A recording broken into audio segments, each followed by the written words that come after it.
Ready to leave his mother? No, no, no, nope. A mother knows her child. That's why Melissa McInnes wants St. Louis County Police to dig deeper into her son's death. He was not suicidal. On October 17th, she found Danye hanging from this tree in their backyard with bruises on his face. And this is her post that's been shared across America. He was in good spirits. McInnes says the 24-year-old wasn't depressed and was starting a real estate business. She believes there's more to this story. He said somebody took my son. McInnes, a prominent Ferguson activist, told me she thinks her family is being targeted. In the last 2 months, she says they've been getting death threats through social media, and those threats recently showed up at her doorstep. They watched my house, and when my husband and my son would approach the car, they would drive off. I asked her how she could link these threats to her involvement in Ferguson. She would not go into detail tonight. She also told me she never reported these threats to police. And I asked why not. Because we felt like we had this, you know. The St. Louis County coroner says Danye's autopsy won't be ready for weeks, and they will not give News 4 any preliminary reports. That's my baby. It hurts. St. Louis County Police told us for now this remains a suicide investigation. Saying that he committed suicide? No. You're going to respect him. Hey guys, it is Nicole here, back on this Thursday night. I hope you guys are all doing good out there, and welcome back to Nicole's View. So, this is now the fourth mysterious death of someone connected to Ferguson activists, or they're activists themselves. But in this case, the mother was an activist in Ferguson when it came to the Michael Brown shooting. This is retaliation. This is, their own way of payback for folks who got on the ground. They started to expose things, vote people out, organize, galvanize, and this is what you have. This is payback. So this young man, according to the mother, was not depressed, was in happy spirits, was about to start his own real estate business, and suddenly he's found hanging from a tree. Sheets that were not found in their house. Complex knots. And they're already trying to shoo this away as a suicide? And listening to this mother and how she describes that there were cars coming to their house and then driving away, the threats from social media. At that moment, everybody in that house, in my opinion, should have been strapped. Okay? Unless they're underage and just can't, everybody in that house should have been strapped. There should have been cameras rolling, just prepared. Prepared.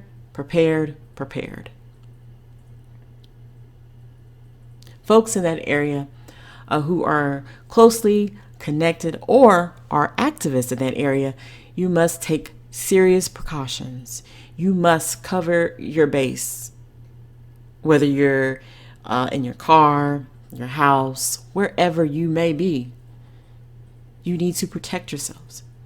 If you have to get firearms, try to do it as legit as possible, but do what you have to do to save your life. You just have to. Because this right here, no. The fourth? This is a throwback. This is a throwback to the era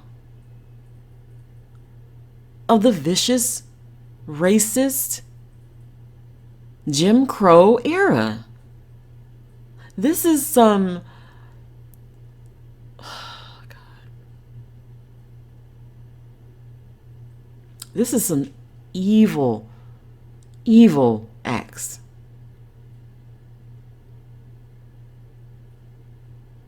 This is some Medgar Evers type stuff. This is some MLK, Malcolm X, Black Panthers. This is what it reminds me of the Black Panthers, mainly. How they just took them out one by one by one. And it's deep. It's deep.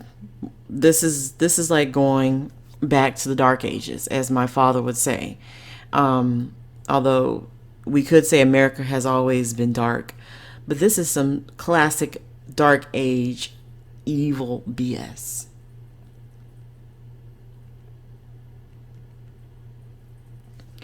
So,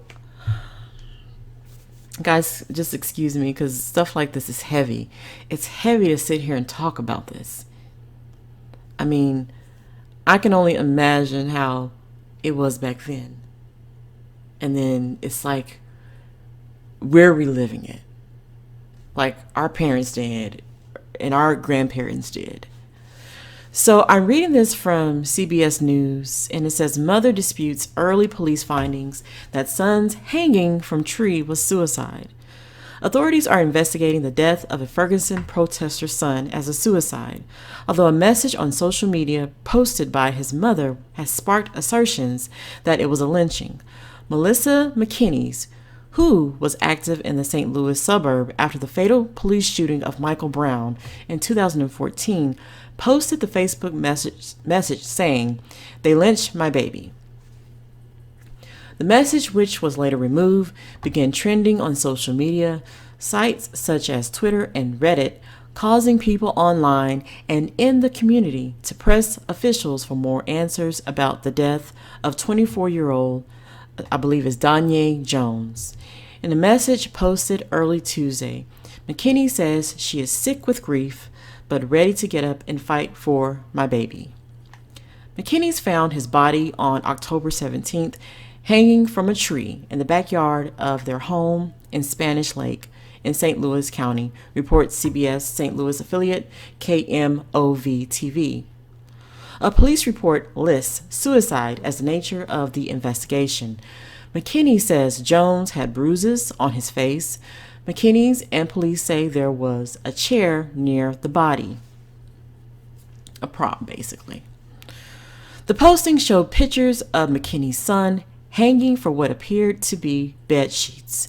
Family members told KMOV the sheets used to hang him didn't come from their house, and the knots used to tie the sheets were advanced. They said they don't believe Jones would have been capable of making those knots. The medical examiner's determination of the cause of death could take several weeks. Administrator Suzanne McCune said the office doesn't issue preliminary findings. McKinney's told KMOV she wants police to continue investigating her son's death. A mother knows her child. He was not suicidal at all, she said. She added that Jones wasn't depressed and was in the process of starting a real estate business. He was in good spirits, said McKinney's. Saying that he committed suicide? No, you're going to respect him, McKinney said. She told KMOV she believes there's more to the story. What it appears to be to us is that somebody took my son, she said. McKinney's told KMOV she thinks her family is being targeted. In the last 2 months, they've been getting death threats through social media, and those threats recently showed up at her doorstep. They watched my house, and when my husband and my son would approach the car, they would drive off, said McKinney's. She also said she's never reported the threats to police because we felt like we had this, said McKinney's.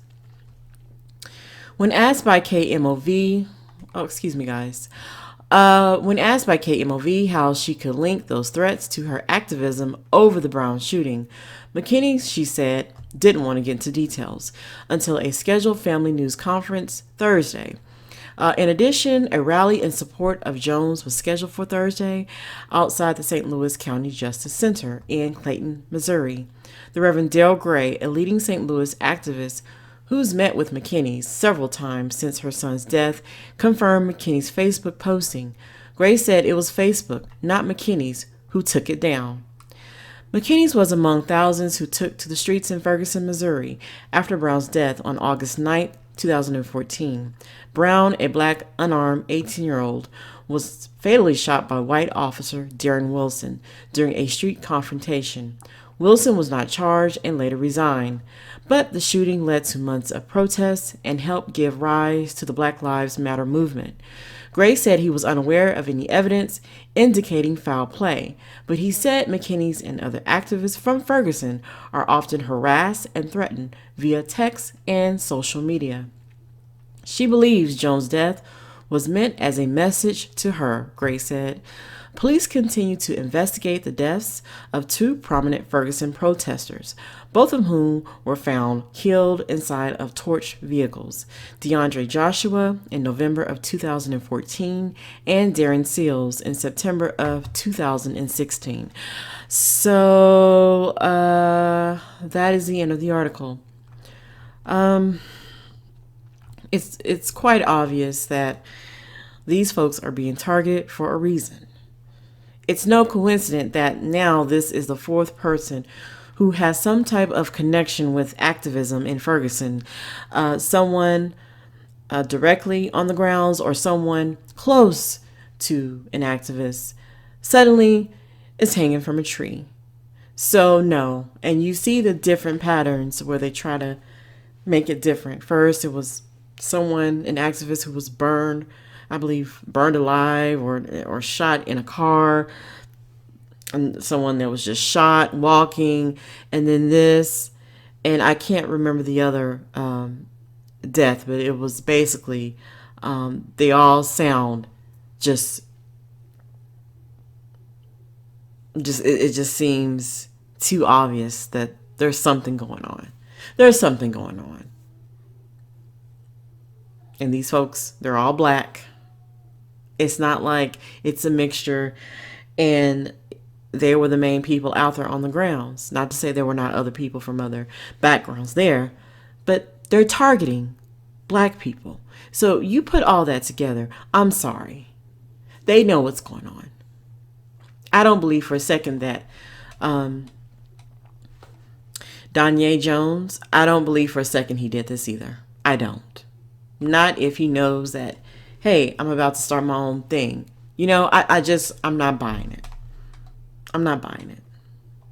So, oh my goodness, those devils, they know what they're doing. And that is why it is so important that the people there, especially in that area, they are protected. They remain vigilant. I would always be with somebody, especially at night, because that's when they love to do these treacherous, just sickening things. This is what they do. In the darkness of night, especially, okay? This is when they do a lot of their evil. So, oh man, this story, man, you guys don't even understand how many times I had to just read the story. The first portion of this video I actually recorded last night, which is why in the beginning I say on this Thursday night, I hope you guys are all doing well. The second part I'm doing Friday, tonight, right now. So that just shows you how this story, when I just sit back and I read it and I just think about the pure hell that our people to this day continue to go through, and and they wonder why folks like me and you have no interest in voting, because this stuff, all this Ferguson and Michael Brown, that was under the administration of Barack Obama. And what happened with that? Many of these type of killings were under his administration. So this is why many folks like me, we're just jaded at this point. Neither party can do, in my opinion, nothing for us. Okay? It's all sick games, mind games. And until there is another party that is concerned, that is genuinely concerned about black plight, black people, and don't push us on the back burner and only want us to come around when it's time to vote. No. Until we invest into a candidate that will push our issues first, that is when you will have folks like me lining up. And I'm ready for that candidate. I'm ready to donate to that candidate. So this is why it's so important. And this is why those devils are doing this. This is why, because they got that police chief that was originally there during Michael Brown. Remember, got him out of town, and a lot of other people. I believe the DA was gone. So these devils are retaliating. And this is what this is. They're like, oh, we haven't forgot about this. We don't care if it happened in 2014. Oh, you guys think you're going to come in here and just override the system, at least here locally? Oh, no. So this is the price. And if we are not paying attention and protecting ourselves and being savvy about it, this is what they do. I wish to God that young brother had something on him. Because those signs right there, them coming to the house, weird hours of the night, weird cars, the threats on social media, that right there should have been like, you know what? All of us are strapping up.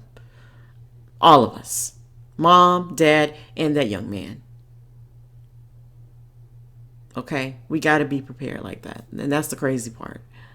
Especially if you're in that area. Please be careful, be mindful, be smart, and be ready. Be ready. Hell, be ready anywhere in this country, I should say. But anyway, guys, let me know what you think about this. Like, comment, and subscribe. And I will see you all in the next video.